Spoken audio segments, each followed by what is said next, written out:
Di video ini gue akan membahas tentang ego. Ego ini dapat mempengaruhi bagaimana kita melakukan self-improvement atau enggak self-development. Dan gue baru sadar, ternyata kita selama ini dibutakan dengan yang namanya ego.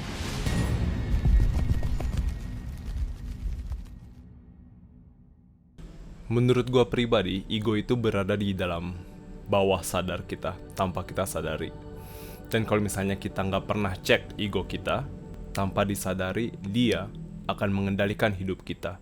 Bahwa kita ini ngerasa sudah pinter atau nggak perlu belajar lagi. Dan hal itu mungkin akan mempengaruhi potensial kita.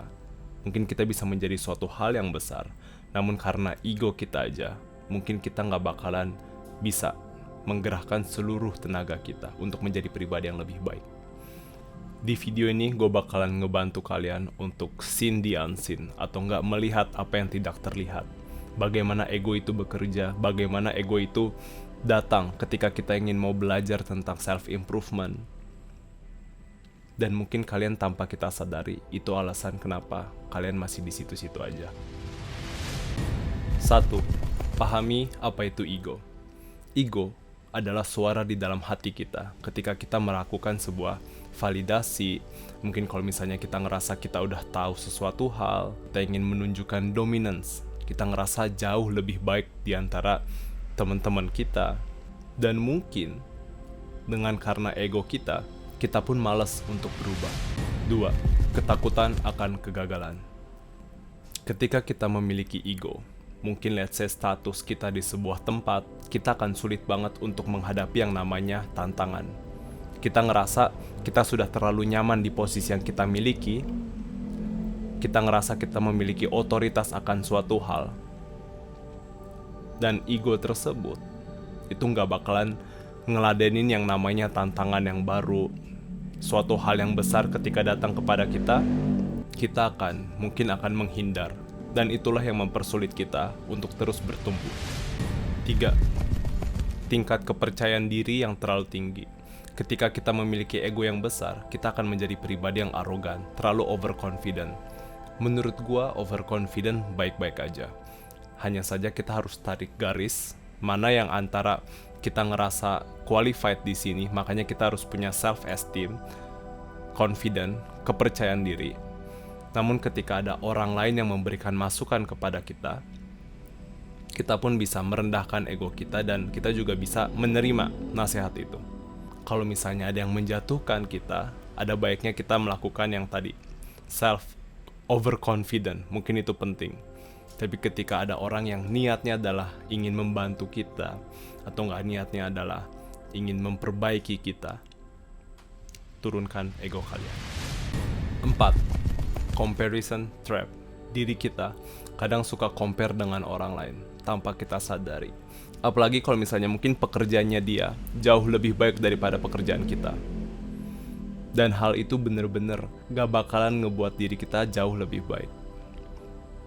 Kalau misalnya kita memiliki ego yang lebih rendah, let's say kerjaan dia lebih baik, kita punya humility atau nggak rasa ingin belajar, kerendahan hati. Kenapa dia bisa lebih bagus daripada punya gua? Jadikan itu sebagai tantangan, jadikan itu sebagai pembelajaran. Dan kalau misalnya ego kita terlalu tinggi, percaya sama gua, lu bakalan di situ-situ aja. Karena kalian gak punya knowledge yang mungkin bisa dikembangkan. Atau ngerasa kalian sudah puas di sini-sini aja. 5. Kesulitan untuk merasa bersalah. Lebih mudah bagi kita untuk menyalahkan orang lain daripada mengakui bahwa diri kita ini salah. Ketika kita melakukan kesalahan, ada baiknya sebelum orang lain itu ngasih tahu salahnya di mana, kita dari awal ngasih tahu ke dia bahwa gua salah.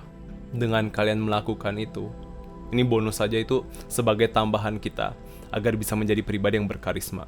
Akui kesalahan, dan itu benar-benar lebih dihargai. Orang juga ngerasa lebih respect sama dia. Oh, ternyata dia sadar tuh dengan kesalahan ini. Baik, kita akan memasuki actionable step bagaimana caranya kita bisa mengatur ego kita. Nomor 1, latihan self-awareness. Menurut gua, itu pentingnya kita melakukan meditasi atau apapun itu. Jadi kalau misalnya kita melakukan let's say kesalahan dan kita merasa ini nggak salah, tanyakan diri kalian ini tuh datangnya dari mana. Kalau misalnya kalian bisa buktikan kalau itu nggak salah, itu lebih baik. Tapi kalau misalnya kalian ngerasa salah tapi kalian nggak mau bilang kalau itu salah lu, berarti itu ego kalian. Ego itu bisa datang di mana aja, kapan aja, tanpa kalian sadari. 2. Embrace humility. Hadapi yang namanya kerendahan hati. Ada bunyi toknya, jadi gue minum dulu.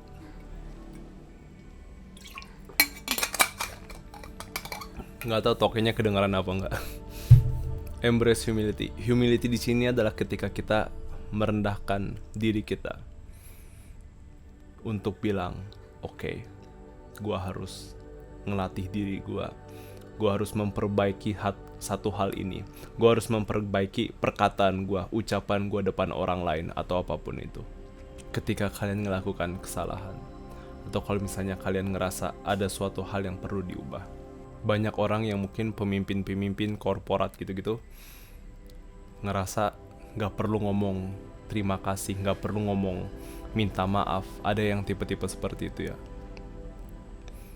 Hal itu gak menunjukkan dominan, tapi malah kita ngelihat dia sebagai orang yang arogan. Jadi hal itu perlu diperhatikan dan sadari bahwa untuk menjadi pribadi yang berkelas, kita tidak malu untuk mengatakan tolong dan terima kasih.